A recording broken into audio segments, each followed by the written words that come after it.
এবং এরকম একটি গুজব ছড়িয়ে পড়েছে চারদিকে। এ ছড়িয়ে পড়ার কাজটি হয়েছে কখন? হয়েছে জেনারেল এসভিআর নামে টেলিগ্রাম একটি চ্যানেলে এ বিষয়ে একটি পোস্ট দেওয়ার পরে। গত ৫ বছর ধরে রাশিয়ার ভেতরকার বিভিন্ন খবর, বিশেষ করে রাশিয়ার প্রেসিডেন্ট ভ্লাদিমির পুতিন, সে দেশের রাজনৈতিক ব্যক্তিত্ব সম্পর্কে নানা রকম কথা, বিশেষ করে স্ক্যান্ডাল, নেগেটিভ বিষয়গুলো এই চ্যানেলে প্রচার করা হয়ে আসছে। এবং এই চ্যানেলের একটা বৈশিষ্ট্য হলো এসভিআর এর যে তারা কখনোই তাদের সূত্রের কথা উল্লেখ করে না বা কোনো সূত্র উল্লেখ করতে পারে না, এবং তারা বলে যে তারা বিশ্বস্ত সূত্র থেকে এই খবরটি পেয়েছে।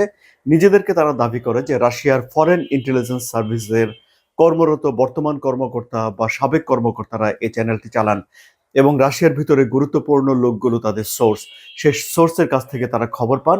এমনভাবে বিশ্বাসযোগ্যভাবে তারা খবর প্রচার করার চেষ্টা করে থাকেন।